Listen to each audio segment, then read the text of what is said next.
All right, so I'm going to talk about whether taxation is theft, and my answer is yes, it is a form of theft. So this is what I'm going to talk about. I'm going to give a simple argument that taxation is theft. Then I'm going to talk about objections to this. And then I'll talk about possible alternatives to taxation. And if I somehow have time at the end, I'll say some side remarks about the distribution of the tax burden. So here's my simple argument that taxation is theft. Premise: taking property without the owner's consent is theft. Why do I think that? I think that's basically definitional. I don't know if that's the exact precise definition of theft, but it's something pretty close to that, right? Obviously, if I took people's property without consent, if I go to my neighbor and I go, hey, you have to give me, 10% of the amount of money you made last year, otherwise I'm going to kidnap you and lock you in a cage and so on, I would in fact be a thief. And, that's because I would be taking his money without consent. Second premise: taxation takes people's property without their consent. The taxation is not collected purely voluntarily, it's compulsory, right?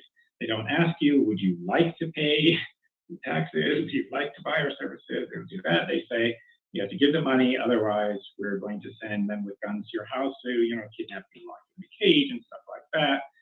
That is a non-consensual property transfer. And so conclusion: taxation is theft. And it seems to me pretty simple and straightforward. For some reason, most people don't like to call taxation theft. I guess most people think that sounds really weird and, maybe counterintuitive, but I find it hard to see how it could not be theft. All right, well, so I thought of some possible objections that people might say. So first objection: thieves don't generally provide valuable services after they take your money, and the government does provide valuable services, which is why they have to take the money to pay for those services. My response to this is, well, that doesn't prevent it from being theft. So I'm not saying that they don't provide any valuable services. I'm just saying providing valuable services after you non-consensually transfer somebody's property doesn't stop you from being a thief. So as one example, imagine that I'm running a charity, and the way that I collect money for my charity is I just go out and mug people on the street. Okay, but after I take the money from them, then I feed it into my charity, which actually helps me.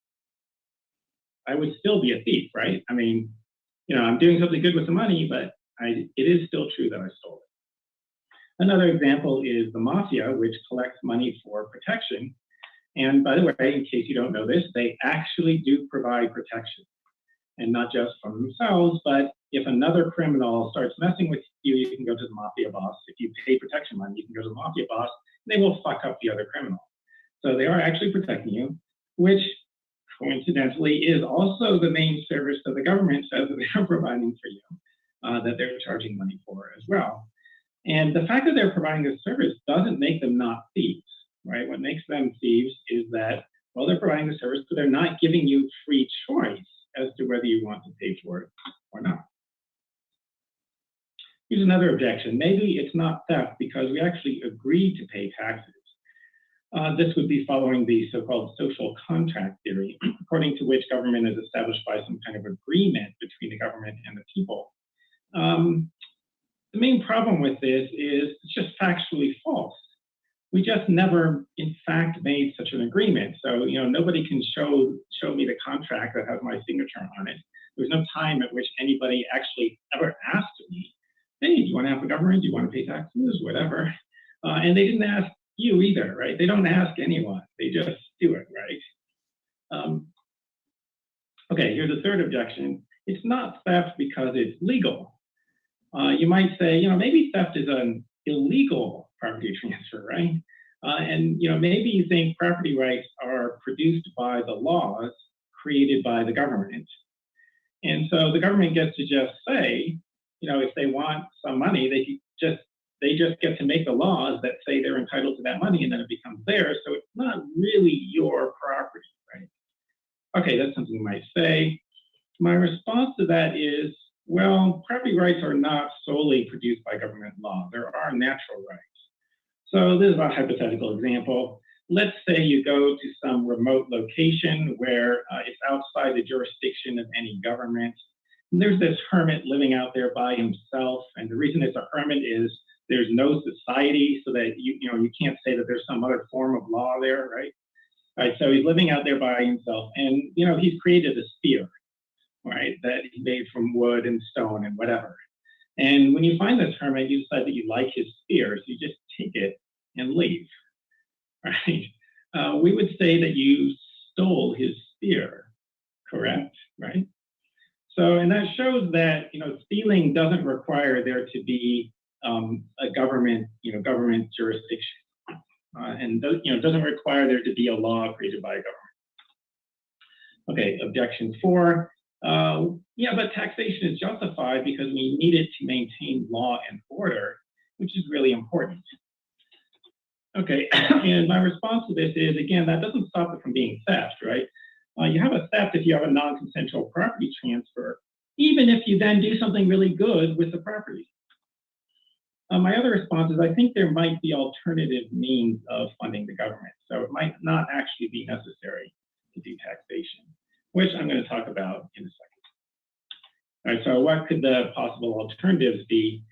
How could we provide law and order without taxation? Well, my basic idea is user fees. So if you have to have a government, okay, side note, actually I'm an anarchist, but let's not go into that. Let's just say that somehow you have to have a government for whatever reason. But still, maybe they could fund themselves by just charging money for the services that they're providing, just like everyone else who provides services and gets money. So in this proposal, they wouldn't simply force you to buy their service. They would say, we have a service. If you want it, pay us some money. If you don't pay us, we just won't provide you the service. We won't kidnap you and lock you in a cage. We just won't provide our service. Right, so what could this be like? It might be, well, if you haven't paid your tax bill, right, it wouldn't be taxation anymore because it would be voluntary. So if you haven't paid the fees, they would say, well, you can't call the police. So if you call the police, they'll just ignore you. If a crime gets committed against you, they won't investigate it. They won't arrest anyone, right? You won't be able to use the government courts, whatever, won't be able to call the government fire department or whatever. So they could say that. And if the government services are super valuable, and they're reasonably good at providing them, and if the prices were reasonable, then people would in fact pay. You might make this objection, maybe this wouldn't be able to raise enough money to pay for all of the great social programs that we want the government to do. Okay, if you know that I'm a libertarian, you probably know my main response to this, which is we don't need all those social welfare programs. So it might be true that you couldn't fund, you can't fund everything the government is actually doing with voluntary user fees, but that just means that you should cut back on all those programs. All right, now I remind you of my charity mugging example before, where I was running this really good charity and I collect money by mugging people. Most people think that that's unjustified. Like, I can't just go out and mug people in order to collect money, even though it's going to charity and the charity is good and valuable to society, right? Still can't do it. So I think that's like the government social welfare programs. I don't see why they should be able to force you to pay for them, even if they're good programs, right? Which, by the way, side note, I think they're a lot less good than most private charities. Okay, so this is my summary. Taxation is a non-voluntary property transfer, which is theft. Now, I'm not saying that that automatically rules it out as being unjustified, because I think there could be cases in which theft is justified. Like, it could be justified in stealing something in an emergency, it's necessary to prevent something much worse from happening. But that does make it harder to justify. So it's not irrelevant that I say that it's not normatively irrelevant. It means that you need a special justification, similar to the justification you would need if you were stealing, if an ordinary person was stealing somebody's property. Okay, am I out of time? Have I used up the 10 minutes?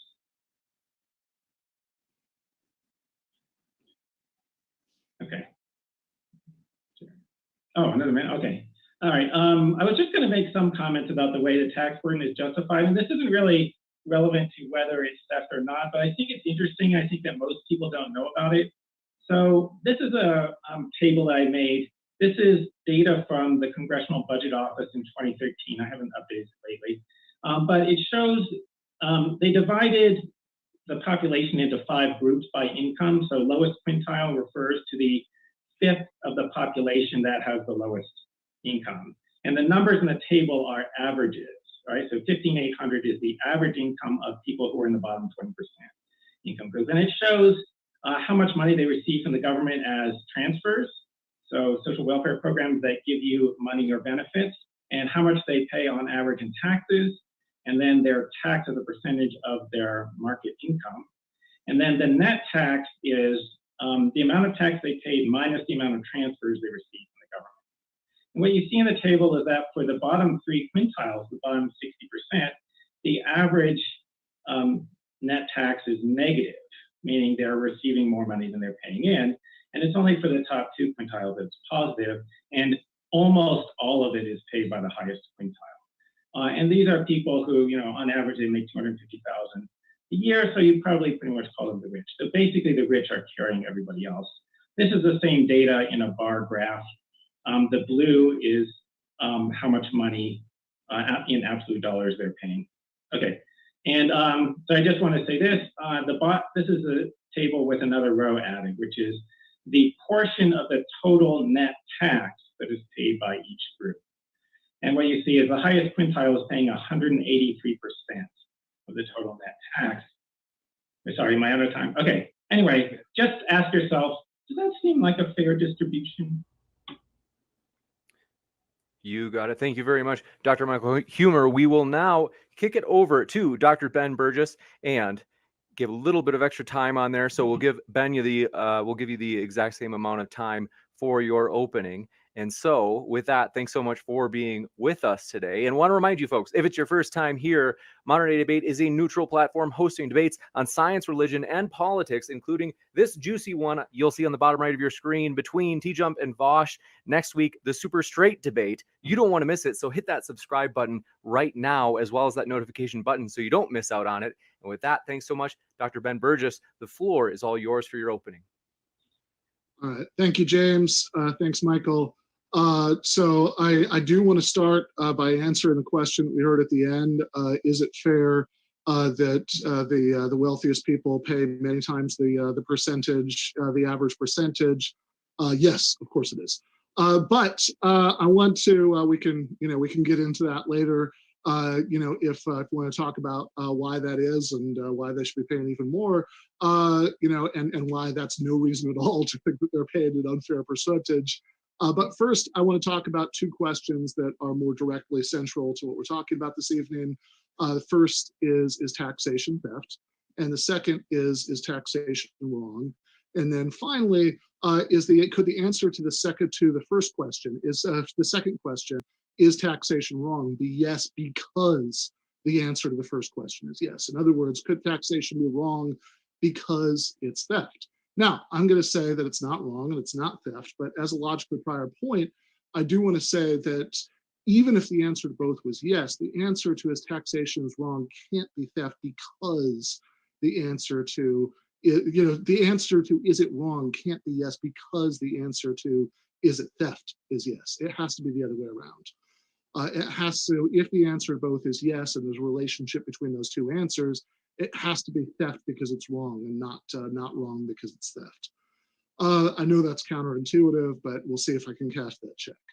But I think that saying that taxation is wrong because it's theft is like saying that abortion is wrong because it's murder. The concept of wrongness is built into the concept of murder. That's why we don't talk about murdering enemy soldiers in a just war, or murdering a comatose patient who asked to be murdered in his living will, and we certainly don't talk about committing murder in self-defense. Saying abortion is wrong because it's murder is a noisy way of saying that abortion is wrong because it's wrong. And adopting an argument that I got from Michael Brunig, I maintain that something exactly similar is true of taxation is wrong because it's theft. And this critique is going to apply with equal force to the moderate version of the taxation is theft claim that we just heard, that, well, sometimes theft is justified in extreme circumstances. So maybe sometimes, taxation is justified in extreme circumstances. It's going to apply to that just as much as the more hardcore version of the taxation is wrong because it's theft argument that says that it's absolutely wrong.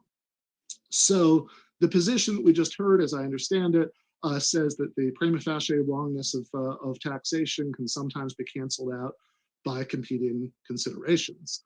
And a lot of non-libertarians might hear that second part, that, well, it's theft, but theft isn't always on balance wrong, and lose interest in the first part. After all, if we're not perhaps prepared to let indigent people starve to death, if the only way to prevent that outcome is through taxpayer-funded social programs, you might think, what does it matter if we say it's theft, but then theft is justified in extreme circumstances, rather than a clean, simple, it's not theft? That might sound like a distinction without a difference.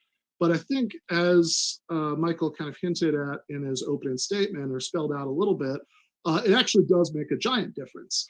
It certainly makes a giant difference when you start to think about things like whether it would be morally justifiable to have the sorts of things that Bernie Sanders was talking about during his 2 runs for president, like Medicare for all or universal tuition-free higher education, which would, as his centrist opponents point out in those races, involve raising taxes even on middle-class people, and would benefit not just people who are desperately in need of those things, people who wouldn't have health insurance or couldn't go to college if those things were treated as commodities, but even people who might be able to afford them just fine if they were treated as commodities, because the Democratic Socialist position is that things like healthcare and higher education are important human rights that everybody should have, whether they could pay for them if they're treated as commodity or not, and that treating them as a commodity is morally indefensible.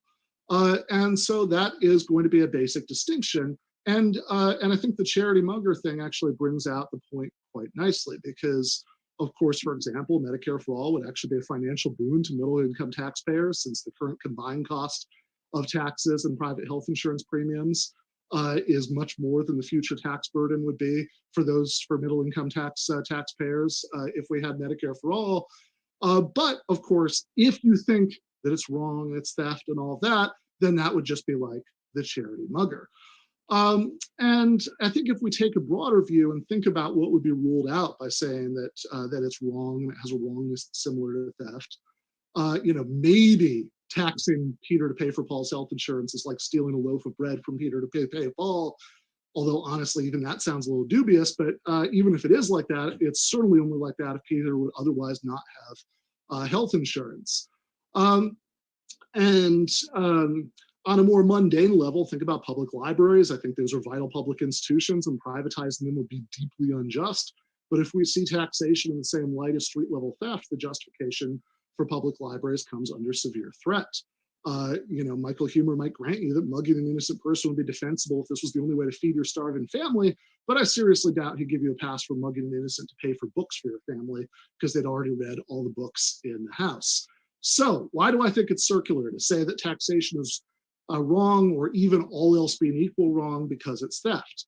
The reason is that part of what it means to say that something is theft is that it's wrong. And this is worth digging into. This is a crucial point, even though it might sound nitpicky. Because theft doesn't and can't just mean the definition that we just heard. It can't mean just taking something that's currently in someone else's possession without their permission. Because if it was just taking something that's currently in someone else's possession without their permission, then recovering stolen property would be theft. So that can't be right. It can't even, as Michael indicated, with the hermit spear example, it can't even be that theft is taking something that's currently in someone else's possession without their permission when they have a legal right to it. And in fact, it really can't be that if you're going to say that taxation is theft, because of course, if taxation is legally established, then the portion of your income you owe in taxes legally belongs to the IRS, not to you. So that doesn't work either. So it can't just be taking something that's currently in someone else's possession without their permission. It can't even be that plus a legal right to it. It has to be that you're taking something from someone else that's currently in someone else's possession without their permission when they have a moral right to it. And not even just a like mild default, like all else being equal, the fact that something's currently in someone's possession is like a reason for it to stay in their possession, but a really, really strong moral right. Maybe one that can be overridden by someone stealing a loaf of bread to feed their starving family, but certainly not one that can be overridden for all the other social purposes that I've just mentioned. And so I would say that all of Dr. Huemer's work is still ahead of him, because he hasn't given us any reason to think that the people, for example, who are paying payroll taxes to pay for old age insurance, Social Security, that those workers have a moral right to their possessions in ways that that overrides the moral right of the retirees to get social insurance. And if we can't say on pain of circularity that we have a strong moral right to the portion of our income being taxed because taxing it would be like theft, we must have that strong moral right because of some substantive libertarian moral theory of property rights. I've yet to hear such a theory. Maybe one will be provided in the rebuttal. Meanwhile, though, I want to end on this point. Our moral horror at mugging or home invasion robbery is not reduced one iota if the victim is a public school teacher or a firefighter or an artist living off a grant from the National Endowment for the Arts, and the mugger is a private sector taxpayer. But why not? If some substantive libertarian theory of property rights is correct, then that private sector taxpayer robbing that public school teacher would be recovering stolen property. So it seems to me that the libertarian can't have it both ways. Either they can trade on our moral horror at home invasions and back alley muggings to convince us that taxation is wrong, or they can ground the wrongness of taxation in a substantive libertarian theory of property rights. But I do think they have to pick.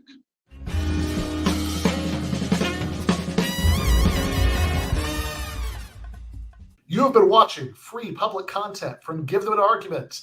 To access every single episode of the show, the main show on Monday nights, all of the streams, all of the debate breakdowns, all of the patron-exclusive post-games on Monday nights, all of the patron-exclusive bonus episodes every week, and much, much more, go to patreon.com/Ben Burgess.